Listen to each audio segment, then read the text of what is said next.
నుంచి వచ్చిన వివిధ ప్రాంతాల నుంచి హాజరైనటువంటి మరి బీసీ ఎస్సీ ఎస్టీ ప్రజానీకం మొత్తానికి హాజరైనటువంటి మీడియా వారికి మరియు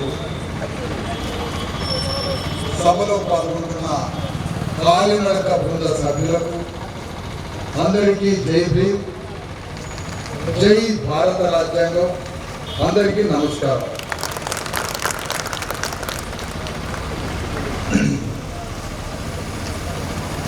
పదివేల కిలోమీటర్ల కాలినడక ఇది. ఈ 10,000 కిలోమీటర్ల కాలినడక తెలంగాణ భూభాగమంతా నడిచే ఈ 10,000 కిలోమీటర్ల కాలినడక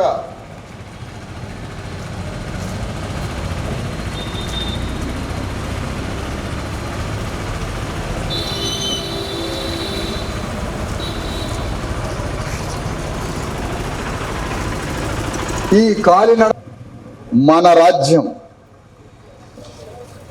స్వరాజ్యము అంటే మన రాజ్యం.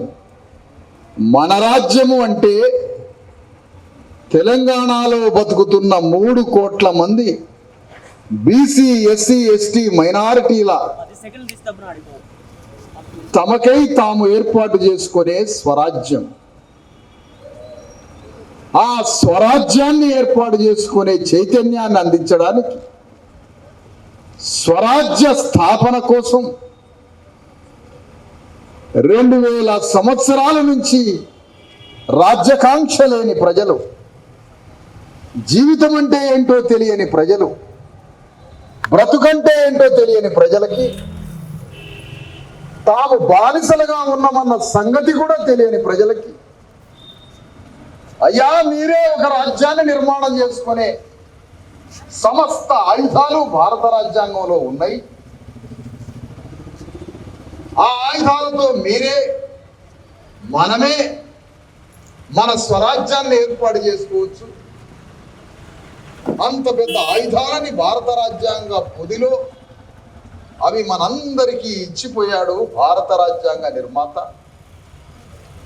అని. ఆ ఆయుధాల గురించి, వాటి పని విధానం గురించి, ఆ ఆయుధాలని ఎట్లా వాడాలి, ఏ విధంగా రాజ్యాన్ని సంపాదించుకోవచ్చు, రాజ్యం అంటే ఏమిటి, రాజ్యానికి ఉన్న శక్తి ఏమిటి అనే రాజకీయ విద్యను నేర్పడానికి, ఆ రాజకీయ విద్య ద్వారా 3 కోట్ల మంది తామే స్వరాజ్యాన్ని నిర్మించుకునే ఒక చైతన్యాన్ని అందించడం కోసం ఈ 10,000 కిలోమీటర్ల కాలినడక నడుస్తూ 2,500 కిలోమీటర్లు దాటి మన ఆరుమూరు పట్టణానికి 22వ తారీఖు జరగాల్సిన మీటింగు వర్షం కారణంగా జరగలేక ఆ అర్ధరాత్రి అరుంధతి నగర్లో మాత్రమే స్వరాజ్య పాదయాత్ర చేసుకొని ఆ తర్వాత పై మండలాలలో యాత్ర దాదాపుగా ఒక 6 రోజులు కార్యక్రమం ముగించుకొని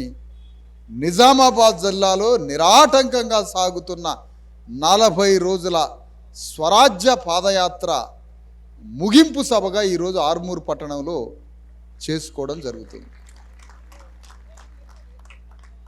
జీవితమే తెలియని, జీవితం అంటే ఏంటో తెలియని ప్రజలకి, బ్రతుకంటే ఏంటో తెలియని ప్రజలకి, బానిసత్వ సంఖ్యలతో బ్రతుకుతున్న ప్రజలకి, ఇది బానిసత్వం అన్న సంగతి కూడా తెలియని ప్రజలకి నేను స్వరాజ్యకాంక్షను నేర్పడానికి బయలుదేరాను. తమ స్వరాజ్యం కోసం ఆయుధాలు రెడీగా ఉన్నాయి. ఆ ఆయుధాల కోసం కోట్లు వెచ్చించాల్సిన అవసరం లేదు. నీకోసం మహనీయులంతా తమ జీవితాన్ని బలిపీఠం ఎక్కించుకొని ఆ మహనీయుల యుద్ధం నుంచి, పోరాటం నుంచి మనమే రాజ్యాన్ని తెచ్చుకోవడానికి మన చేతిలో ఆయుధాలు పెట్టిపోయారు. ఆ ఆయుధాలని పట్టుకొని ఒక్క రాత్రి పూట, ఒక్క నిమిషం మన గుండెల్లో నిర్ణయం తీసుకుంటే, మన గుండెల్లో రాత్రిపూట ఒక్క నిర్ణయం తీసుకొని సంకల్పం తీసుకుంటే, ఆ ఒక్క నిమిషం తీసుకున్న ఆ ఒక్క నిర్ణయంతో మరుసటి రోజు మనకి రాజ్యం వస్తుంది. ఒక్క నిర్ణయంతో. ఈ విషయం అగ్రవర్ణాలకు తెలుసు, మనం నిర్ణయం తీసుకోలేమన్న సంగతి. ఎందుకంటే మన బ్రతుకంతా బానిసత్వం, మన బ్రతుకంతా బంధనాలు, మన బ్రతుకంతా సామాజికంగా, ఆర్థికంగా, రాజకీయంగా మన జీవన విధానమే అగ్రకులాల సంఖ్యలతో, వారి బంధనాలతో పెనవేసుకొని పోయింది. మన జీవితం పెనవేసుకొని పోయింది. ఇలాంటి జీవితం నుంచి బయటపడి మన రాజ్యాన్ని నిర్మాణం చేసుకోవడం. ఆర్మూరు పట్టణానికి ఉత్తరం వైపు, తూర్పు వైపుకి మధ్యలో, కొంచెం ఉత్తరానికి తూర్పుకి మధ్యలో, ఉత్తరం వైపే ప్రయాణం చేసి కొంచెం మధ్యలోకి పోతే 1000 కిలోమీటర్లు ప్రయాణం చేస్తే గోదావరి నది ఒడ్డు నుంచి 1000 కిలోమీటర్లు ప్రయాణం చేస్తే కరెక్ట్గా గంగా నది వస్తుంది. ఇక్కడ నుండి 1000 కిలోమీటర్ల ప్రయాణం చేస్తే గంగానది చేరుకోవచ్చు.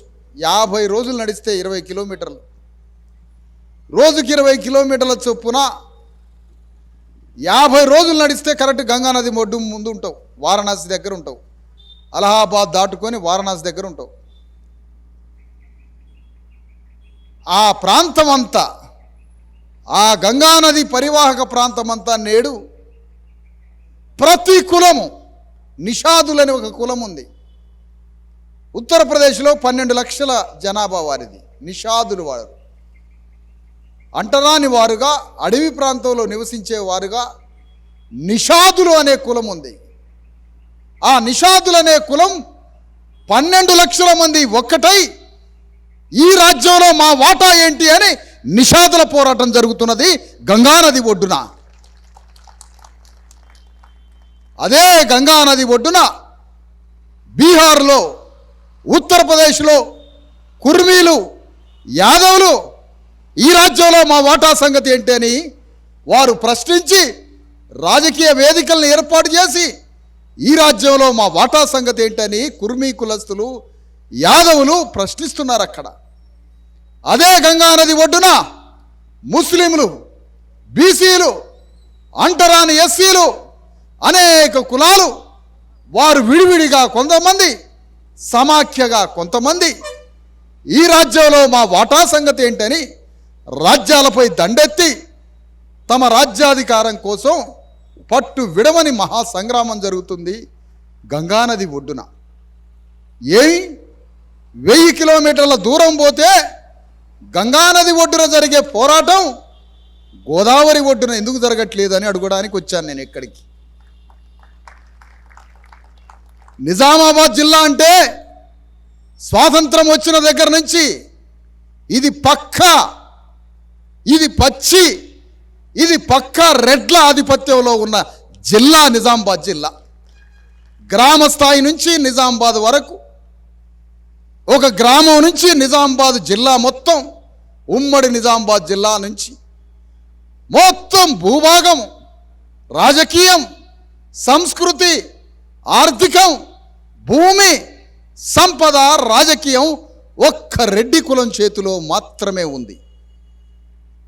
ఆ తర్వాత మరొక ఉద్యమం, తెలంగాణ ఉద్యమం పేరు మీద వచ్చిన తర్వాత అది కాస్త బీటలు వారి కొంత వెలమ కులస్తుల చేతిలోకి పోయింది తప్ప నిజామాబాద్ జిల్లాలో ఉన్న రాజకీయ అధికారం, భూ అధికారం, ఆర్థిక బలం, భూబలం, రాజకీయ బలం నిజామాబాద్ జిల్లాలో అణగారిన కులాల చేతిలో ఉందా? అట్టడుగు కులం చేతిలో ఉందా ఇక్కడ అధికారం? లేదే. ఇది రెడ్డి వెలమల అధికారంలో ఈ జిల్లా వాళ్ళ గుప్పిట్లో ఉంది. ఇక్కడ నుంచి ఎంపీలు, ఇక్కడ నుంచి ఎమ్మెల్యేలు, ఇక్కడ నుంచి మంత్రులు, ఇక్కడ నుంచి అనేక మంది ప్రతినిధులుగా మారారే. ఇక్కడ మాకేముంది గతి? ఇక్కడ అధికారంలో మాకు వాటా ఉందా? లేదే. మరి ఓ గంగానది ఒడ్డున ఏ కులానికి ఆ కులం విస్మరించబడిన కులాలు, దూరంగా నెట్టివేయబడిన కులాలు, ప్రధాన స్రవంతికి దూరం అయిపోయిన కులాలు, అనేక అంటరాని బీసీలు, అణిచివేతకు గురైన అట్టడుగు కులాలు గంగానది ఒడ్డు మొత్తం ఈ రాజ్యంలో మా వాటా ఏంటి అని పోరాటం చేసి అధికారంలో వాటా సంపాదించడానికి కారణం అక్కడ బుద్ధుడి దగ్గర నుంచి పోరాటం మొదలు కాబట్టి ఆ పోరాటాన్ని ఒక పతాక స్థాయికి కాన్షీరాము, ములాయం సింగ్ యాదవ్, లల్లు ప్రసాద్ యాదవ్లు ఒక పతాక స్థాయికి తీసుకుపోబట్టి అక్కడ అట్టడుగు కులాలు ఈ రాజ్యంలో మా వాటా ఏంటని యుద్ధం చేస్తున్నాయి గంగానది ఒడ్డున. కానీ ఇక్కడికి వస్తే అదే గౌండ్ల, అదే గొల్ల, అదే నిషాదులు లాంటి అంటరాని వారు, అలాంటి బీసీలంతా ఇక్కడ రెడ్ల బానిసత్వంగా బ్రతుకుతున్నారు. రెడ్ల కింద, అగ్రకులాల కింద. మన ఓట్లతో అధికారానికి రావచ్చు, కానీ మనమందరం ఒకటిగా లేకపోయే చైతన్యం అచైతన్యం. కారణమేంటి? ఈ భూమి మనది, ఈ భూ సంపద మనది, ఈ ప్రకృతి పంచభూతాలు మనవి. మనం ఓట్లేస్తే వాళ్ళు సింహాసనం మీద కూర్చుంటారే. మన రక్త మాంసాలు కరిగిస్తేనే భారతదేశ భూభాగంలో ఎన్ని కోట్ల మంది మన బీసీ, ఎస్సీ, ఎస్టీ మహిళలు, పురుషులు భారతదేశంలో ఉన్న సమస్త వ్యవసాయ క్షేత్రంలో 100కి 100% మన రక్త మాంసాలు కరిగితేనే ఈ దేశానికి తిండి పెడుతున్నాం మనం. మన రక్త మాంసాలతో, మన ఓట్లతో వాళ్ళని సింహాసనం ఎక్కిస్తున్నాం. భారతదేశానికి 25 లక్షల కోట్ల రూపాయలు మన రక్త మాంసాలతో ట్యాక్సులు కడుతున్నాం. ఈ రాష్ట్రానికి 2 లక్షల రూపాయల ట్యాక్సులు కడుతున్నాం. మనం సారా మందు తాగితే 40,000 కోట్ల రూపాయల ట్యాక్సులు ఈ రాష్ట్ర ప్రభుత్వానికి కడుతున్నాం మనం. మనయే ట్యాక్సులు, మనదే శ్రమ, మన ఓట్లతోటే రాజ్యం. రాజ్యాంగం రాసింది మన ప్రజల కోసం, రాసిన అంబేద్కర్ మనకు సంబంధించిన వారు. ఈ రాజ్యంలో సంపద మనది, శ్రమ మనది. రక్త మాంసాలు కరిగించి వారికి ఓట్లేసి వాళ్ళని పల్లకీలో కూర్చోబెట్టి మన భుజాలు కాయలు కాసిందాకా ఆ పల్లకిని మోస్తూనే ఉన్నాం. ఆ పల్లకిలో ప్రభువు మారలేదు, పల్లకి మారలేదు, మోస్తున్న భుజాలు మారలేదు. 2000 సంవత్సరాలుగా మన భుజాల మీద ఆ రాజుల, రెడ్డి, వెలమ దొరల పల్లకిని మనం మోస్తూనే ఉన్నాం. కానీ ఈ 10,000 కిలోమీటర్ల స్వరాజ్య పాదయాత్ర అంబేద్కర్ రథాన్ని మోసుకుంటూ వచ్చింది ఆరుమూరికి. ఇక దింపండి ఆ పల్లకిని, ఆ ప్రభు ఎక్కిన పల్లకిని దింపండి. 2000 సంవత్సరాల క్రితం ప్రభువులే, రాజ్యాంగం వచ్చినాక ప్రభువులే, రెడ్డి దొరలే, వెలమ దొరలే. ఈ రాజ్యం మనదా? మనది కాదు ఈ రాజ్యం. ఇది అగ్రకులాల రాజ్యం, ఇది రెడ్డి వెలమల రాజ్యం. ఏ రాష్ట్రం పోయినా అగ్రకులాలే, ఇక్కడ అగ్రకులాలే, ఇక్కడ మరొక 2 కులాలు రాజ్యాన్ని వెళ్తున్నాయి. ఇది మన రాజ్యమా? ఇది మన రాజ్యమే అయితే ఈ స్వరాజ్య పాదయాత్ర దేనికి? ఈ అంబేద్కర్ రథాన్ని భుజాల మీద పెట్టుకొని 10,000 కిలోమీటర్లు మోసి అంబేద్కర్ సిద్ధాంతాన్ని తెలంగాణలో పునర్జీవింపజేసి ఇక్కడ రాజ్యాన్ని తేవడానికే ఈ స్వరాజ్య పాదయాత్ర నడుస్తూ ఉంది. ఈ రాజ్యం మనది కాదు, ఇది అగ్రకులాల రాజ్యం, ఈ రెడ్డి రావుల రాజ్యం. ఇది ఈ రాజ్యంలో మనకి చోటు లేదు. మేము ఒక పార్టీని అనడానికి రాలే, అన్ని అగ్రకుల పార్టీలది ఇదే పని. ఈ రాజ్యంలో మనకున్న వాటా ఎంత, మనకున్న చోటు ఎంత? మనకేమీ లేదే ఈ రాజ్యంలో. అగ్రకులాలే కేంద్రంగా నడిపిస్తున్న ఈ రాజ్యం, వాళ్ళ చేతిలోనే రాజ్యాధికారం ఉందే. రాజ్యాధికారం ఉన్న దగ్గర భూమి అధికారం వాళ్ళ చేతిలోనే ఉంటుంది, సంపద మీద వాళ్ళకే అధికారం ఉంటుంది. ఆ రెండింటి మీద అధికారం రావడానికే వాళ్ళ రాజ్యాధికారం. మరి సంపద పంచనప్పుడు, భూమి పంచనప్పుడు, బాగా వినాలి ఈ మాట, భూమి సంపద మీద సర్వాధికారి రాజ్యానికే ఉంటుందే. మరి భూమి సంపద వాళ్ళ చేతిలో పెట్టుకున్నప్పుడు అశేష జనం 90% మంది ఈ ప్రజలకి ఇంకేమి హక్కులు ఉంటాయి? వాళ్ళ బ్రతకడానికి, వాళ్ళకి ఇంకా జీవించడానికి, జీవితానికి సంబంధించిన హక్కులు ఏముంటాయి? వాళ్ళ ఆధిపత్యంలో సంపద, భూమి, రాజ్యం మూడింటిని పెట్టుకున్నప్పుడు, ఒక కులం చేతిలో అధికారం ఉన్నప్పుడు, 1-2 కులాల చేతిలో అధికారం ఉంటే దాని అర్థం ఏంటో తెలుసా? దాని వెనక కొన్ని కోట్ల మంది అభాగ్యులు మరణిస్తూ ఉంటారు. దాని వెనక కోట్ల మంది ప్రజలు అభాగ్యులు, అన్నార్తులు, దీనులు, దుఃఖితులు, బాధితులు అంతా క్రమక్రమంగా అందరూ చనిపోతుంటారు. తిండి లేక కొంతమంది, అనారోగ్యంతో కొంతమంది జీవోత్సవాలుగా మారిపోతుంటారు. మానసికంగా సమాజాన్ని ఎదుర్కోలేక, ప్రధాన స్రవంతిలోకి వచ్చి జీవితం ఏంటో పోరాటం చేయలేక విస్మరింపబడి, దూరమైపోయి, నిర్లక్ష్యమైపోయి, దూరంగా సంపదకి దూరమై, భూమికి దూరమై, జ్ఞానానికి దూరమై, సంపదకి, జ్ఞానానికి, భూమికి, పనికి దూరమై, అనారోగ్యంతో, ఆకలితో, పేదరికంతో, మానసిక వైకల్యంతో క్రమక్రమంగా కోట్ల మంది మరణిస్తారు. ఎంత పెద్ద మాట ఇది! ఒకరిద్దరి చేతిలో అధికారం ఉంటే జరిగేది అది. ఈ దేశంలో జరుగుతున్నది అది, తెలంగాణలో జరుగుతున్నది కూడా అదే. మరి 1-2 కులాల చేతిలో అధికారం ఉండడం ఏంటి? 2 కులాల చేతిలో అధికారం ఈరోజు తెలంగాణలో. బయట రాష్ట్రాల్లో, దేశంలో కూడా అగ్ర కులాలదే అధికారం. మరి మనకి రాజ్యం వచ్చేది ఎప్పుడు? మనం అధికారాన్ని సంపాదించేది ఎప్పుడు? అన్ని కులాలు రాజ్యాధికారంలో ఎన్ని సామాజిక వర్గాలు ఉన్నాయో వాళ్ళ జనాభాకి తగ్గట్టుగా, వాళ్ళ జనాభా వర్గాలకు తగ్గట్టుగా అన్ని కులాలు రాజ్యంలో వాటా సంపాదించుకున్నప్పుడు అదే భూమి మీద అధికారం మనకు వస్తుంది, అదే సంపద మీద అధికారం మనకు వస్తుంది. అధికారం, సంపద, భూమి ఈ మూడింటిని అన్ని కులాలు పంచుకున్నప్పుడు మనం మరణించం. మనకి దుఃఖం దూరమైద్ది, మనకి పేదరికం దూరమైద్ది, మనకి అన్ని రకాల సౌకర్యాలు వచ్చి మనం మరణించకుండా జీవించబడతాం. అధికారం ఉంటే ఆ జాతులు జీవించబడతాయి, అధికారం లేకపోతే ఆ జాతులు మరణిస్తాయి, నశించిపోతాయి అన్నది తాత్వికులు చెప్పేటువంటి మాట. ఇప్పుడు ఖచ్చితంగా జరుగుతున్నది అదే.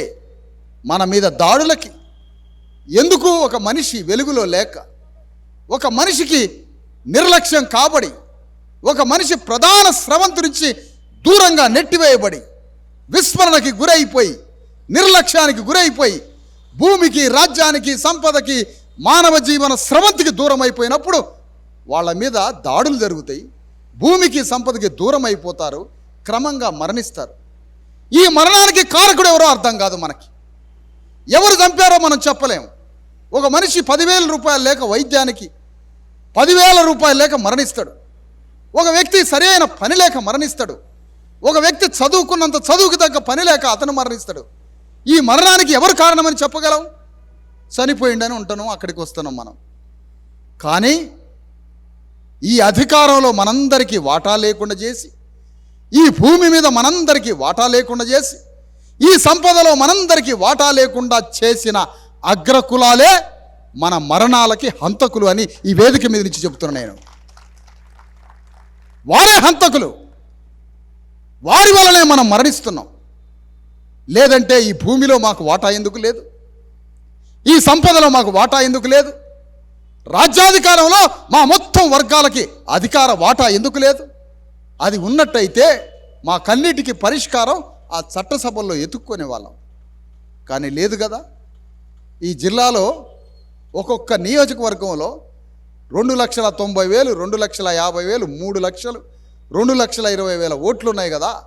స్వాతంత్రం ఉద్యమం వచ్చిన కాడ్నించి, స్వాతంత్రం తర్వాత ఈ దేశం తయారైన కాడ్నించి, ఇది దేశమే కాదు, ఒకప్పుడు దేశంగాని దేశాన్ని 520 దేశాలిడ, 540 రాజసంస్థానాలు. దేశ ముఖం లేదు దీనికి, దేశానికి ఉండే ముఖం లేదు, దేశానికి ఉండాల్సిన నైసర్గిక స్వరూపం లేదు, దేశానికి ఉండాల్సిన రూపము, స్వరూపము, స్వభావము ఏమీ లేని దేశంగాని దేశాన్ని దేశంగా తయారు చేసిండు అంబేద్కర్.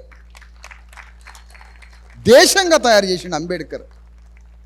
540 రాజసంస్థానాలని తీసిపారేసి ఒక దేశంగా తయారు చేసిండు. మరి ఈ దేశంలో, ఈ రాష్ట్రంలో రాజ్యం వచ్చిన కాడ్నించి, భారత స్వాతంత్రం వచ్చిన కాడ్నించి ఈ నిజామాబాద్ జిల్లాలో ఒక్కొక్క నియోజకవర్గంలో 2 లక్షల ఓట్లు, 2,50,000 ఓట్లు. అందులో 10-20,000 ఓట్లు మాత్రమే రెడ్డి వెలమ కులస్తులకు ఉంటాయి. 2,50,000లో 2,40,000 ఓట్లు బీసీ, ఎస్సీ, ఎస్టీ మైనారిటీలై ఉంటాయి. ఆ మైనారిటీల, బీసీల, ఎస్సీల, ఎస్టీల, మైనారిటీల కలిపి 95% ఓట్లుంటే ఈ నిజామాబాద్ జిల్లాలో అట్టడుగు కులాలకు అధికారం ఉందా? లేదు కదా. అట్టడుగు కులాలకు అధికారం ఉందా? మొత్తం 1-2 కులాల ఆధిపత్యంలోనే ఉంది కదా. ఇది ఒక జిల్లా కాదే, అన్ని జిల్లాల పరిస్థితి ఇది, అన్ని రాష్ట్రాల పరిస్థితి ఇదే. మన చేతికి ఎందుకు ఇవ్వట్లే అధికారం? ఎక్కడో ఒక ఎంపీటీసీ మనోడు ఉంటాడు, బీసీ ఆయనో ఎస్సీ ఆయనో ఎస్టీ ఆయన ఉంటాడు. ఆ ఎంపీటీసీ ఒక పద్మశాలనో ఒక మంగళాయనో లేకపోతే ఒక శాఖలాయనో మాదిగాయనో మాలని ఎతకంగా ఓ ఎంపీటీసీ ఓ జెడ్పీటీసీ అంటారు, లేదా సర్పంచ్ అంటారు. వాళ్ళని వేదిక మీదకి పిలవాలంటే వాళ్ళు ఎంతో సిగ్గుపడతారు. వేదిక మీదకి వచ్చినాక మాట్లాడలేరు, ఎందుకంటే వాళ్ళు స్వతంత్రులు కాదు. ఆ మాత్రం ఆ ఎంపీటీసో ఆ సర్పంచో ఆ మాత్రం ప్రతినిధులు అయినరంటే అంబేద్కర్ యుద్ధం చేసి రిజర్వేషన్ అనే పదాన్ని తీసుకొచ్చి ఆ రిజర్వేషన్ సౌకర్యాన్ని తేబట్టి ఆ ఒకరిద్దరు ప్రజాప్రతినిధులు అయినరు కదా. మరి వివిధ నియోజకవర్గాల్లో 90% ఓట్లు మనవి ఉంటే 10% ఓట్లు లేనటువంటి అగ్రవర్ణాలు ఏ విధంగా రాజకీయాల్లో రాజులుగా చలామణి అవుతున్నారు అని మనం ప్రశ్నిద్దాం. అసెంబ్లీలోకి ఎట్లా పోతున్నారు, పార్లమెంట్లోకి ఎట్లా పోతున్నారు? పక్కన సిరిసిల్ల అసెంబ్లీలో 80,000 జనాభా. ఎవరి జనాభా? పద్మశాలిది. 80,000 జనాభా ఉన్న పద్మశాలీలు అక్కడి నుంచి ఎమ్మెల్యేగా లేరు. తమ బాధలు, తమ గాథలు, తమ దుఃఖం, తమ మరమగ్గాలు, తమ చేనేత వస్త్రాలు, తమ కన్నీళ్లు అసెంబ్లీలో చెప్పుకొని అసెంబ్లీలో యుద్ధం చేసి అసెంబ్లీలో తమకు కావలసిన బడ్జెట్ని, తమ జాతికి ఎంత కావాలనో ఆ బడ్జెట్ని తీసుకుపోవడానికి తమ దుఃఖానికి పరిష్కారం అసెంబ్లీ కదా. మరి అక్కడికి పోయినరా? లేదే. అంటే ఆ అసెంబ్లీ నుంచి అగ్రవర్ణం వాళ్ళు పోవాలా, కానీ అణగారిన కులం మాత్రం అక్కడి నుంచి అసెంబ్లీకి పోవడానికి వీల్లేదు. ఇట్లా ప్రతి అసెంబ్లీలో తెలంగాణ అంటే 93% ఉన్నారట బీసీ ఎస్సీ ఎస్టీ మైనారిటీలు. 93%, 7-8% మాత్రమే అగ్రకులాలు. కానీ అధికారం వాళ్ళ చేతి నుండి పోవటం లేదు. చూసిండ్రా? ఎంత జాగ్రత్త, ఎంత పక్కా ప్రణాళిక, ఎంత మేధస్సు, ఎంత తెలివితేటలు. నిజాం నవాబుల గోరిగట్టమని ఉద్యమం లేపుతారు వీళ్ళే. నిజాం నవాబులతో కలిసి రాజకీయం చేసింది ఎవరు? నిజాం నవాబులు ఎంతమంది ఉన్నారు? తిప్పి కొడితే 500 మంది లేరు, వాళ్ళ స్టాఫ్ అంతా కలిసి. ఈ విషయం ఎప్పుడైనా ఆలోచించారా? నిజాం నవాబులు అంటే కోట్ల మంది ఉన్నారా? తిప్పి కొడితే 500 మంది లేరు వాళ్ళు. ఆ 500 మందితో ప్రతి గ్రామంలోని అగ్రవర్ణం వ్యక్తి ఆ నిజాం నవాబులతో విలీనమై కలిసిపోయి ఆ అగ్రవర్ణాలు, ఈ నిజాం నవాబులు, ఈ ఇద్దరు కలిసి రాజ్యాన్ని పరిపాలించి నిజాం నవాబు ఈ రాష్ట్రాన్ని దోపిడీ చేసిండని వాడి మీద నిందేసిండ్రు. వాళ్ళతో కలిసి రాజ్యాన్ని మీరు పరిపాలించలే, భూముల లెక్కలు మొత్తం మీరిద్దరు కలిసి చేయలే, అణగారిన వర్గాలను మీరిద్దరు కలిసి తొక్కేలే, అణగారిన వర్గాలకి రాజకీయ అధికారం, భూమి, సంపద అణగారిన వర్గాలకు అణువంత రానియకుండా ఆ నిజాములు, అగ్రకులాలు ఇద్దరు కలిసి తెలంగాణను దోపిడీ చేయలే. దోపిడీ చేసినంత కాలం దోపిడీ చేసి నిజాం నవాబుకి గోరి కడదామని మళ్ళీ ఈ పేద జనాన్ని రెచ్చగొడితే ఈ పేద జనం నిజాం నవాబు మీదకి పోయి యుద్ధానికి పోయి వాడిని గోరిగట్టిరు. గోరిగట్టి వాడు వెళ్ళిపోయాడు. వెళ్ళిపోయినాక ఈ రాజ్యానికి వచ్చింది ఎవరు? వాళ్ళతోటి నిజాం నవాబులతో కలిసి తిరిగి, కలిసి భూమిని పంచుకొని, కలిసి రాజ్యాన్ని పంచుకొని, కలిసి నిజాం నవాబులతో అనుభవించిన రెడ్డి రావు అధికారులే, అగ్రకులాలే మళ్ళీ నవాబులు పోయినాక రాజ్యానికి వచ్చారు. ఎంత తెలివి చూడండి. బ్రిటిష్ వాళ్ళతోటి ఎవరు అంటగాగినారు? ఇక్కడ బ్రిటిష్ వాళ్ళతో ఎవరు కలిసి రాజ్యాన్ని పంచుకున్నారు? ఈ దేశ అగ్రకులాలు బ్రిటిష్ వాళ్ళతో కలిసి రాజ్యాన్ని పంచుకున్నారు. భూమి, సంపద, రాజ్యం మూడింటిని ప్రతి గ్రామంలో ఉన్న అగ్రకులం బ్రిటిష్ వాళ్ళతో రాజ్యాన్ని పంచుకొని బతికింది 200 సంవత్సరాలు. ఆ బ్రిటిష్ దొరలను ఎలగొట్టాలి. ఎవరు ఎలగొట్టాలి? మనమే. మళ్ళా బ్రిటిష్ దొరల కింద భూమి రాకుండా, రాజ్యం రాకుండా, సంపద రాకుండా మూడింటితో అణిచివేయబడ్డది మనమే. మళ్ళీ బ్రిటిష్ వాడిని ఎలగొట్టాలి మనం. మళ్ళీ బ్రిటిష్ వాడిని ఎలగొట్టినాం. బ్రిటిష్ వాడిని ఎలగొట్టిన తర్వాత ఏం జరిగింది? మళ్ళీ ఈ దేశ దొరలే సింహాసనం మీద కూర్చున్నారు. ఇక 3వ పోరాటం ఆంధ్ర వాళ్ళ పోరాటం. ఆంధ్రని ఎలగొట్టాల. మరి ఆంధ్ర వాడు పరిపాలించినంత కాలం ఆంధ్ర వాళ్ళతో కలిసి వ్యాపారాలు, ఆంధ్ర వాళ్ళతో కలిసి రాజకీయాలు, ఆంధ్ర వాళ్ళతో కలిసి వ్యాపారాలు, రాజకీయాలు, భూమి సంపద ఇద్దరు కలిసి పంచుకొని చిన్న తేడా వచ్చేసరికి ఇప్పుడు ఆంధ్రోని ఉరికేయమన్నారు. ఏ జనం కావాలప్పుడు మళ్ళా? ఇదే జనం. 12 సంవత్సరాలు తెలంగాణలో ఉన్న బీసీ ఎస్సీ ఎస్టీలైన 93% మంది ప్రజలు 3 కోట్ల మంది ఆంధ్రావాడిని ఉరికేయమంటే అటు ఉరికిచ్చినాం. ఆంధ్రావాడు పోయిండు. ఎవరు వచ్చిన అధికారంలోకి? మళ్ళీ తెలంగాణ దొరలే. చూసినరా ప్రక్క ప్రణాళిక. నిజాం నవాబునితో కలిసి భూమి రాజ్యం సంపద పంచుకొని 100 సంవత్సరాలు నిజాం నవాబుతో బతికింది మీరే. మీరు కొద్దిగా తెలివితేటలతో బయటకు వచ్చి నిజాంకి గోరిగట్టాలన్నారు. మా ప్రజలే వచ్చి ఆ గోరిగట్టడానికి తిరిగిండ్రు. నిజాం నవాబు వెళ్ళిపోయిండు, రాజ్యాన్ని పట్టుకున్నారు. బ్రిటిష్తో కలిసి వ్యాపారం రాజకీయం సర్వాన్ని అనుభవించి అదే బ్రిటిష్ వాళ్ళని పట్టుకొని ఓడల్లో లండన్ పోయి బారిస్టర్లు చదువుకొని మొత్తం ఈ దేశంలో అగ్రకులాలు బ్రిటిష్ వాళ్ళతో బాగుపడి బ్రిటిష్ దొరలను ఎల్లగొట్టాలని వాళ్ళని ఎల్లగొట్టి రాజ్యాన్ని మీరే తీసుకున్నారా? అయిపోయింది. ఆంధ్ర వాళ్ళతోటి 40-50 ఏళ్ళు కలిసి అన్నీ చేసి ఆంధ్రోని ఎల్లగొట్టాలని ఎల్లగొట్టిన తర్వాత మళ్ళీ ఈ రాష్ట్ర దొరలే సింహాసనం మీద కూర్చున్నారు కదా. ఎంత మోసం, ఎంత మోసం. రాజ్యం మీ చేతిలోకే వచ్చింది.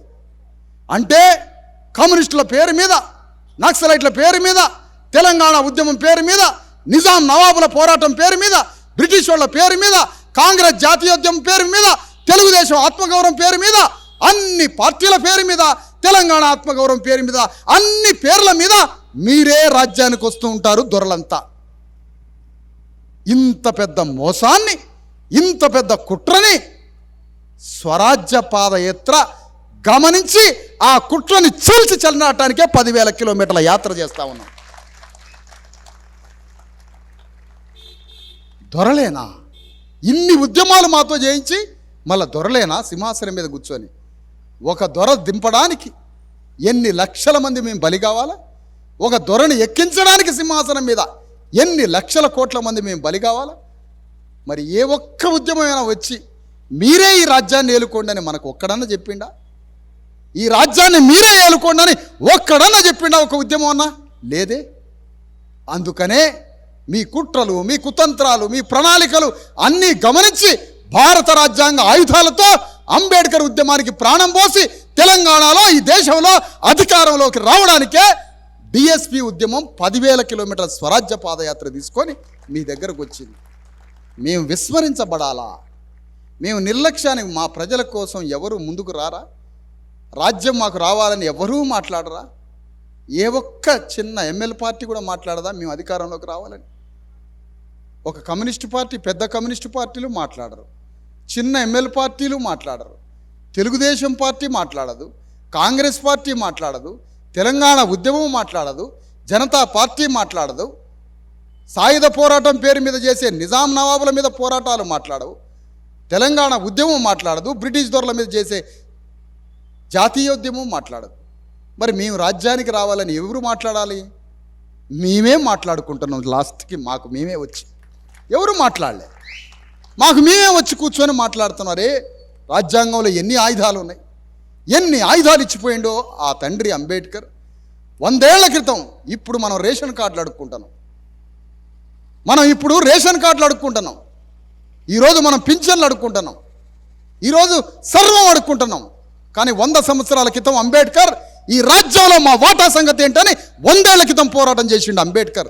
ఈ రాజ్యంలో నా వాటా సంగతి ఏంటి అని, నా ప్రజల వాటా సంగతి ఏంటని పోరాటం చేస్తే అప్పుడు బ్రిటిషర్స్ ప్రభుత్వం కదిలి వచ్చి అనేక చట్టాల మీదుగా, అనేక సంస్కరణల మీదుగా బయలుదేరి దేశంలో ఒక స్వరం కాదు అనేక స్వరాలు వస్తున్నాయని ఆ స్వరాలన్నింటినీ అంచనా వేసుకొని అనేక కమిషన్ల మీద, అనేక చట్టాల మీద, మింటో మార్లే, చెమ్స్ఫోర్డ్ సంస్కరణలు, అనేక సంస్కరణలతో బ్రిటిష్ ఇండియన్ చట్టం మీద నుంచి భారత రాజ్యాంగం, బ్రిటిష్ ఇండియా కాన్స్టిట్యూషన్లో ఈ వర్గాలకి అనేక హక్కులు ఇచ్చుకుంటూ ఈ దేశంలో మన ప్రజలకి కొన్ని మార్గాలను ఇచ్చుకుంటూ ఈ రాజ్యాంగం రాసే అంబేద్కర్ ఆ దారిలో ప్రయాణం చేసి రాజ్యాంగాన్ని రాసే అవకాశాన్ని తీసుకొని భారత రాజ్యాంగం ద్వారా మనం ఈ దేశాన్ని, ఈ రాష్ట్రాన్ని అధికారానికి తీసుకొచ్చే ఏర్పాట్లన్నీ అంబేద్కర్ రాజ్యాంగం ద్వారా చేసిండు. 100 సంవత్సరాల క్రితం అంబేద్కర్ ఓటు హక్కు కోసం పోరాటం చేసిండు. 100 ఏళ్ల క్రితం పోరాటాలు కూడా మనం స్మరించుకోవాలి. ఎందుకు స్మరించుకోవాలి? స్మరించుకోవాలి అంటే చరిత్ర మర్చిపోవద్దు. మనం ఓటు చరిత్రని మన మన మన తాతల్ని తండ్రుల్ని ఎవరు అవమానించారో అవమానించినోడి సంగతి తెలవాలి. అవమానించినోడిని నువ్వు గుర్తుపట్టకపోతే మీ తాతని ఎవడు అవమానించిండో వాడితోటే ఛాయ్ తాగుతావు, వాడితోటే అన్నం తింటావు, వాడికే బలైపోతావు, వాడి దగ్గరే మోసపోతావు. కానీ మీ తాతని వాళ్ళ తాత అవమానించిండు, ఆ తాత వారసుడు ఇప్పుడు నిన్ను అవమానిస్తున్నాడు అన్న సంగతి నీకు తెలవాల్సిందే. 100 ఏళ్ల క్రితం ఓటు కోసం యుద్ధం జరిగింది. అంబేద్కర్ మనందరి ఓటు యుద్ధం చేసిండు. అందుకనే రేపు ఓటు పోరాటం ఎప్పుడైతే 100 ఏళ్ళు అయిందో ఆ 100 ఏళ్ళు అయిన సందర్భంగా అంబేద్కర్ ఓటు యుద్ధం చేసి 100 ఏళ్ళు అయిన సందర్భంగా ఓటు కోసం అంబేద్కర్ పోరాటానికి 100 ఏళ్ళు అయిందని గ్రామ గ్రామం వేడుకలు చేయాలి మనం ఆ పోరాటం గురించి. ఎందుకంటే ఓటు పోరాటం అంత గొప్పది. అంబేద్కర్ ఓటు కోసం యుద్ధం చేసిండు. ఆ రోజు 70-80 వరకు కూడా సరైన బట్టలు లేవు మనకి. 90 వరకు కూడా 80-90 వరకు కూడా బట్టలు లేవు. ఇండస్ట్రియలైజేషన్ వచ్చిన తర్వాత కొద్దిగా బట్టలు బయటకు వచ్చిన తర్వాత బట్టలు వేసుకోవడం మొదలుపెట్టినాం మనం. 100 ఏళ్ల క్రితం ఏ మనిషిని చూసినా, ఏ రూపాన్ని చూసినా 100 ఏళ్ల క్రితం మనుషుల రూపాలైనా మన ఒంట్లో రక్తం ఉందా? ఎముకల కంటబొక్కలు వెళ్ళి ఎముకల గూడుతో ఉన్నటువంటి శరీరాలు, చొక్కా ధరించకూడదు, మెడలో గంటలు, మెడలో చెవులలో రకరకాల వస్తువులు. అంటరాని వారంటే ఇలా ఉంటారు, శూద్రులు అంటే ఇట్లా ఉంటారని అంటరాని వాళ్ళు శూద్రులు రోడ్ల మీద వాళ్ళ రూపాలు, ఒంట్లో రక్తం లేదు, ఒంటి మీద బట్ట లేదు, ఎవరి దగ్గర నాణ్యం లేదు, ఎవరి దగ్గర అణువంత భూమి లేదు, అక్షరం ముక్క లేదు, ఏమీ లేదు. నిరాశ్రయులైనటువంటి ఫలితం అడగని బానిసలు, ఫలితం ఆశించని బానిసలు. ప్రపంచంలో ఎక్కడైనా ఉందా ఈ మాట? ఫలితం కోరని బానిసలు భారతదేశంలో ఉన్నారట. ఫలితం కోరని బానిసలు. నువ్వు ఎంత పనైనా చేయించుకో, వాళ్ళు మాకేంటి ఈ పనికి అని అడగరు. నువ్వు ఎంత పనైనా చేయించుకో. అందుకనే 40,000 చెరువులు తవ్విండ్రు మన వాళ్ళే. లక్షల దేవాలయాలకి బండలు మోసిండ్రు. ఏనుగుతోటి బండలు మోపిస్తే దేవాలయానికి ఏనుగుకి తిండి పెట్టాల్సి వస్తుంది. అదే అంటరాని వాడో సూదరుడనే సబ్బండ కులాలను పిలిపిస్తే వాడు ఏ తిండి అడగడు, పనిచేసి వెళ్ళిపోతాడని ఈ భుజాల మీద బండలు పెట్టి బండలతోటి కట్టించారు దేవాలయాలు, ప్రాజెక్టులు సమస్తం కట్టించి చెరువులు తవ్వించారు మనతోటి. ఫలితం అడగని బానిసలు. ఇలాంటి ప్రజల తరఫున అంబేద్కర్ బయలుదేరిండు. నా ప్రజలకు ఓటు హక్కు కావాలని. 100 ఏళ్ల క్రితం మన రూపాలు ఎట్లుంటాయో ఒక్కసారి గ్రహించండి. అందుకని మన తాతల దగ్గర కూర్చొని పెన్ను కాగితం తీసుకొని ఎట్లా ఉంది అప్పుడు జీవితం అని రాసుకోండి. వాళ్ళు కూడా మన తాతలు చనిపోతే మనకి చరిత్ర ఆధారాలు కూడా లభించవు. మీ తాత దగ్గర కూర్చొని మీ తాతను అడగండి, ఏమని మీ తాత సంగతి చెప్పమని మీ తాతను అడగండి, అడిగి రాయండి గ్రామంలో ఎట్లా ఉందో పరిస్థితి. మీ తాత దగ్గర కూర్చొని తాత మీ తాత ఉన్నప్పుడు జీవితం ఎట్లుండే అని ఆ మాటలు అడగండి. అప్పుడు మన జీవితాలు, మన రూపాలు, మన బట్టలు, గ్రామాలలో మన పరిస్థితి ఏంటో మొత్తం తెలిసిపోతుంది ఇప్పుడు. అట్లాంటి ఈ ప్రజల తరఫున అంబేద్కర్ మనందరి తరఫున ఓటు కోసం పోరాటం చేసిండు అంబేద్కర్. ఈ ప్రజలకు ఓటు అడుగుతుంటే ఆశ్చర్యపోయారు దొరలంతా.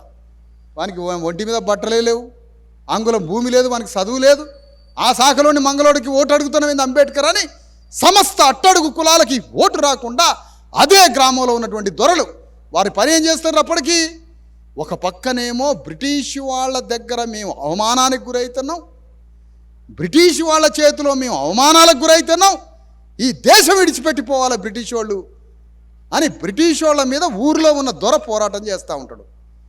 మళ్ళీ ఊరిలో ఉన్న అట్టడుగు శూద్ర అంటరాని కులాలకి అంబేద్కర్ ఓటు అడిగితే ఆ కులాలకి నువ్వు ఓటు అడుగుతావేంది అంబేద్కర్ అని మళ్ళీ అంబేద్కర్కి అడ్డం తిరుగుతారు.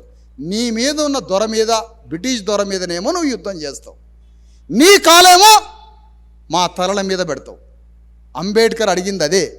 నువ్వు బ్రిటిష్ వాడి మీద పోరాడే సమయంలో నా ప్రజల మీద నుంచి తల మీద పెట్టిన పాదాన్ని తీసేయి, అప్పుడే నువ్వు బ్రిటిష్ వాడి మీద పోరాటం చేయని అడిగిండు. ఎంత పెద్ద మాట అది. ఆ సందర్భంలో మనందరి తరఫున అంబేద్కర్ ఓటు హక్కు అడిగాడు. ఆ ఓటు హక్కు అడిగి ఆ ఓటుతో పోరాటం చేస్తుంటే మాలామాదిగలకు ఓటు హక్కు ఏంటి, శాఖలోళ్ళకి మంగళోళ్ళకి ఓటు హక్కు ఏంది, గొల్లోళ్ళకి గౌళ్ళకి ఓటు హక్కు ఏంది, పద్మశాలకి విశ్వబ్రాహ్మణులకు ఓటు హక్కు ఏందని సమస్త సబ్బండ కులాలకి ఓటు రాకుండా 12 ఏళ్ళు అడ్డం తిరిగారు అంబేద్కర్కి. ఇది అంతర్గతంగా జరిగిన పోరాటం. బయట పాఠ్య పుస్తకాల్లో బయట ప్రచారం జరగలేదు, ప్రాచుర్యంలోకి రానియలేదు. అయినా అంబేద్కర్ పట్టు విడవకుండా యుద్ధం చేసిండు, ఓటు హక్కు కోసం యుద్ధం చేసిండు. మనం చదువుకోవడానికి బడిలోకి రానిటువంటి ప్రజలకి చదువుకునే హక్కుని, ఓటు హక్కుని, ఉద్యోగం చేసే హక్కుని, భూమి మీద హక్కుని, నాణ్యం మీద హక్కుని, ప్రభుత్వంలో మన పేరు రాయించి, జనాభా లెక్కల్లో పేరు రాయించి, ఓటు హక్కులో పేరు రాయించి, బడిలో పేరు రాయించి, గుడిలోకి పోయి, బడిలోకి పోయి, ఊరు మీద, గ్రామం మీద, భూమి మీద, నాణ్యం మీద సర్వ హక్కులు తీసుకొచ్చి మన కథని, మన వ్యథని, మన బాధని ఎక్స్ప్రెస్ చేయొచ్చు. ఎంత పెద్ద కథనైనా నువ్వు ప్రపంచానికి చెప్పొచ్చు, భావ వ్యక్తీకరణ అని అన్ని హక్కులు మనకి ఇచ్చి మీరు రాజ్యానికి రండి అని భారత రాజ్యాంగబద్ధంగా వందల హక్కులు నిరాకరించబడ్డ ప్రజలకి, మానవ జీవితమే నిరాకరించబడ్డ ప్రజలకి మానవ జీవితాన్ని పొందుపరిచి, మానవ జీవితానికే కాదు మీరంతా ఈ దేశానికి రాజులు కావచ్చు, రాజ్యాన్ని ఏలొచ్చు, రాజుల కడుపున రాజులే పుడతారు, కానీ నా రాజ్యాంగం రాసిన తర్వాత చెప్పులు కుట్టే చేతులు నుంచి రాజులు పుట్టొచ్చు, చెప్పులు కుట్టే కడుపు నుంచి రాజులు పుట్టొచ్చు అని చెప్పి అణగారిన కులాలు కూడా ఈ దేశానికి రాజులు కావచ్చు అని భారత రాజ్యాంగం మన చేతిలో పెట్టి చచ్చిపోయాడు అంబేద్కర్. ఆ రాజ్యాంగం రాసిన అంబేద్కర్ని ఈ రాష్ట్రంలో ఎన్నో ఉద్యమాలు జరిగినా అంబేద్కర్ ఊసెత్తలే, అంబేద్కర్ మాటెత్తలే, అంబేద్కర్ యొక్క ఉద్యమం గురించి ఎక్కడా చెప్పలే. అంబేద్కర్ని విస్మరించారు కావాలని తెలివిగా. ఏ ఉద్యమం అంబేద్కర్ గురించి చెప్పలేదు. అంబేద్కర్ని పునర్జీవింపజేస్తే తప్ప, అంబేద్కర్ ఉద్యమానికి ప్రాణం పోస్తే తప్ప మన సంఖ్యలు తెగిపడవని ఆలోచించి అంబేద్కర్ ఉద్యమానికి ప్రాణం పోయడానికి ఈ స్వరాజ్య పాదయాత్రను తీసుకోవడం రావడం జరిగింది. ఎస్, అంబేద్కర్ ఉద్యమానికి పునర్జీవం చేయాలి, ఫూలే ఉద్యమాన్ని పునర్జీవింపజేయాలి, అంబేద్కర్ ఉద్యమాన్ని పునర్జీవింపజేయాలి, కాన్షీరామ్ ఉద్యమాన్ని రివైవ్ చేయండి, సర్వైవ్ చేయాలి, పునర్జీవింపజేయాలి అండ్ కొనసాగించాలి. ఆ విధంగా ఆ ముగ్గురు మహనీయుల్ని నెత్తి మీద పెట్టుకొని ఈ రాష్ట్రంలో, ఈ దేశంలో ప్రయాణం చేయడం జరుగుతుంది. అందుకని ఈ స్వరాజ్య పాదయాత్ర మనం స్వరాజ్యాన్ని, రాజ్యాన్ని తెచ్చుకోవడానికి. మాది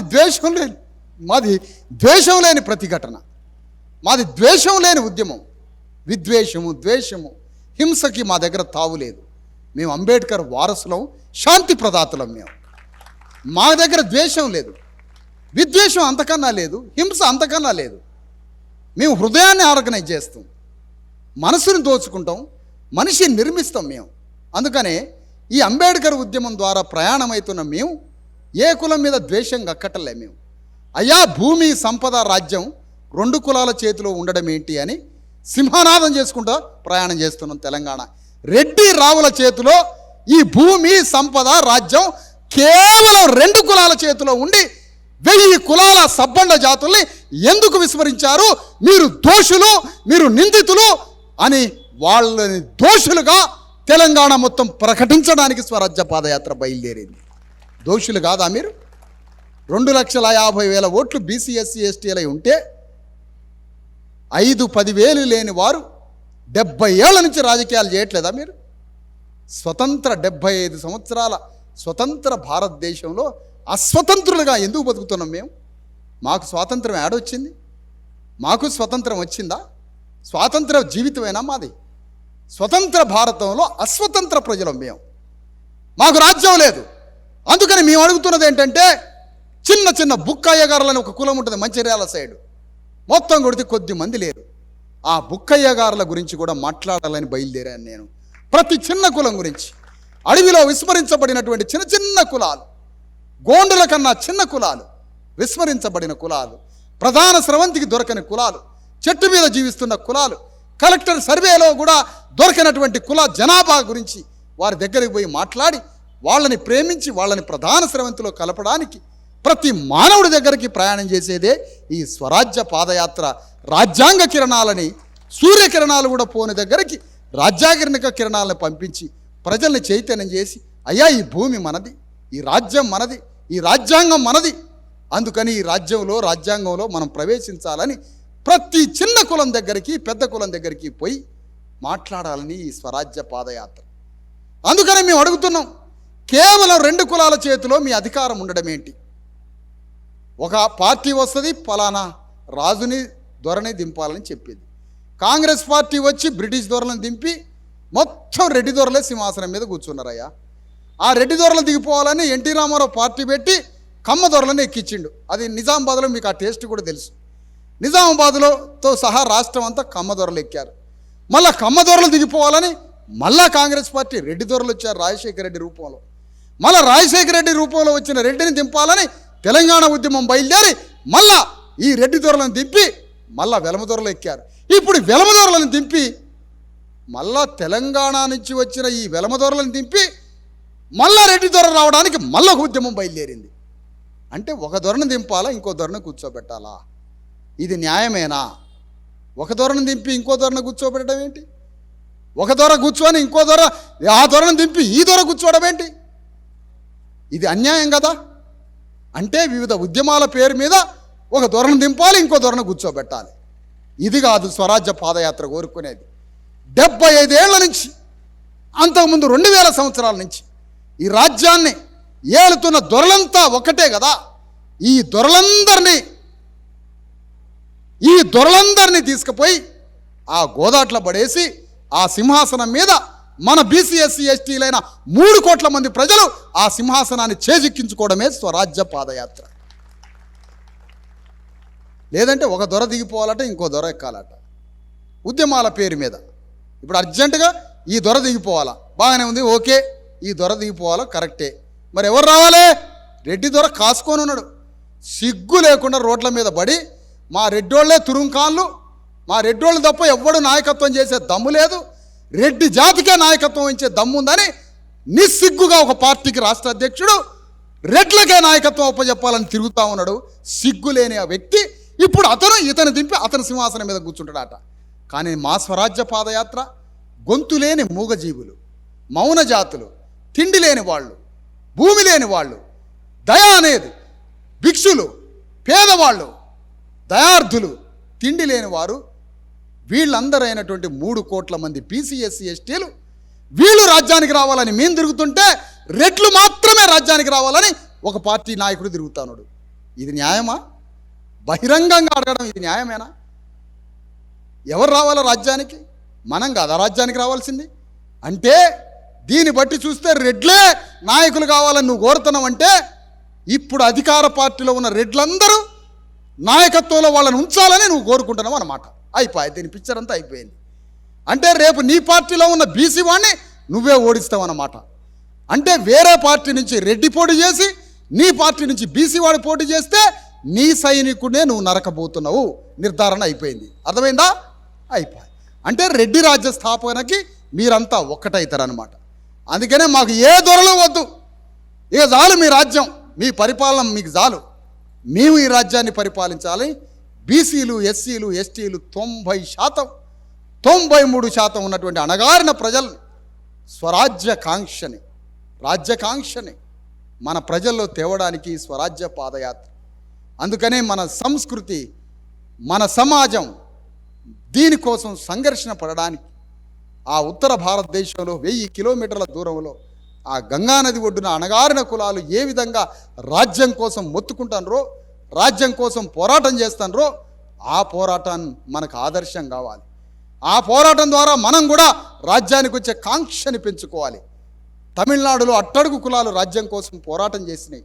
ఇటొక 1000 కిలోమీటర్లు పోతే తమిళనాడు, అటొక 1000 కిలోమీటర్లు పోతే గంగానది, కావేరీ నది చుట్టూ అణగారిన కులాలు రాజ్యానికి వస్తున్నాయి. గంగానది చుట్టుపక్కల అణగారిన కులాలు యుద్ధం చేస్తున్నాయి. కానీ గోదావరి కృష్ణానది మధ్యలో ఉన్న వాళ్ళం మనం బానిసత్వంతో అగ్రకులాల పాదాల కింద బతుకుతున్నాం మనం. ఇది తప్పు, ఇది అన్యాయం. అందుకనే స్వరాజ్యం ద్వారా మనం రాజ్యానికి వస్తే, మనం కూడా అధికారానికి వస్తే ఈ భూమిని పంచుకోవచ్చు. మనము అధికారంలోకి వస్తే ఈ భూమిని పంచుకోవచ్చు. మనము అధికారంలోకి వస్తే 12,500 గ్రామాల్లో గ్లోబల్ ప్రపంచమంతా పోయి మన బిడ్డలు ఉద్యోగం చేసుకునేంత గొప్ప గ్లోబల్ ఎడ్యుకేషన్ని గ్రామంలో ఇంగ్లీష్ మీడియం స్కూల్స్ తెరిచి భోజనము బట్టలు పెట్టి ఉద్యోగం వచ్చేంత వరకు మన బిడ్డలను చదివించే స్కూల్స్ కట్టుకోవచ్చు. మన రాజ్యం వస్తే, మన రాజ్యమే వస్తే మన చేతి నిండా పని సంపాదించుకోవచ్చు. ఈరోజు దేశంలో కోట్ల మంది ప్రజలకి పని లేదు. ఎంత సిగ్గుపడాలి ఈ దేశం, ఎంత సిగ్గుపడాలి. 50 కోట్ల మంది ప్రజల చేతుల్లో పని లేదు, పని లేకుండా రోడ్ల మీద ఉన్నారు. ఈ దేశం పని కలిపియదట, ఈ దేశం చదువు చెప్పదట, ఈ దేశం ఉపాధి చూపించదట, ఈ రాష్ట్రం పని కల్పించదట, ఉపాధికి చూపించదట, విద్య చెప్పదట. 50 కోట్ల మంది రోడ్ల మీద తిరగాలట. ఏం చేసి బతకాల మరి? ఏం చేసి బతకాల మనం అంటున్నా? దేశభక్తి ఉన్నది కాదనట్లే, స్వాతంత్రోద్యమం చేస్తాం కాదనట్లే, స్వాతంత్రం వచ్చిందని జెండాకి దండం పెడతాం కరెక్టే. కానీ మనకు ఈ దేశం ఏమిచ్చిందని అడుగుతున్నాం మేము. మీ దేశానికి సర్వం ఇచ్చినాం. ఈ దేశాన్ని కాపాడే, సరిహద్దులో కాపాడే సైన్యం బీసీ ఎస్సీ ఎస్టీ మైనారిటీ ప్రజలే ఈ దేశాన్ని కాపాడే సైనికులు.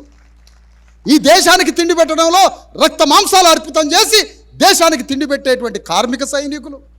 ఈ దేశ సంపదని సృష్టిస్తున్న బాక్రానంగల్ ప్రాజెక్టు నుంచి కావేరీ నది వరకు సమస్త ప్రాజెక్టులకి రాష్ట్రం, జిల్లా, గ్రామం విడిచి దేశ సంచారులుగా కోట్ల మంది మా తల్లిదండ్రులు పోయి ప్రాజెక్టులు కట్టే సైనికులం మేము, ట్యాక్సులు కట్టే సైనికులం మేము.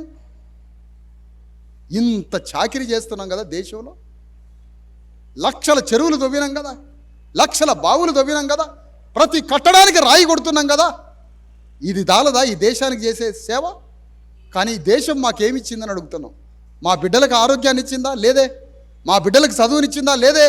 మా గౌరవప్రదమైన పని ఇచ్చిందా? లేదే. మరి ఈ దేశం మాకేమి ఇవ్వనప్పుడు మేమేమని ప్రశ్నించాలా అని అడుగుతున్నాం మేము. ఇది మాట్లాడొద్దా? స్వాతంత్రోత్సవ సమయంలో ఈ మాట అడగొద్దా అంటున్నా. మీకన్నా ఎక్కువ దేశభక్తి ఉంది మాకు, మీకన్నా 100 రెట్ల దేశభక్తి ఉన్నది మాకు. కానీ దేశం ఏమిచ్చిందని అడుగుతున్నాం మేము. గ్రామానికి సేవ చేసినాం, గ్రామంలో చెరువు కట్టినాం, చెరువును తవ్వినాం, గ్రామంలో బావులు తవ్వినాం, గ్రామంలో ఉన్న 1000 ఎకరాల భూమిలో పంటలు తీసినాం మేము. నాగలితోటి దున్నినాం, నాగలి తయారు చేసినాం, తొండం బొక్కను తయారు చేసినాం. ఆ గ్రామంలో ఉన్నటువంటి మొత్తం వ్యవసాయాన్ని ఉత్పత్తి చేసి చెరువును దొవ్వి, బావిని దొవ్వి, ప్రతి కట్టడాన్ని నిర్మించి ఆ గ్రామానికి శూద్ర కులాలు మొత్తం ఆ గ్రామానికి సేవ చేసినాం కదా.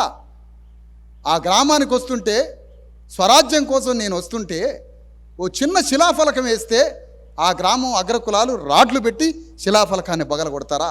ఇదేనా ఇచ్చేది మాకు? గ్రామాన్ని నిర్మించినటువంటి జాతులకి ఇది ఇచ్చేది మీరు ఇదేనా?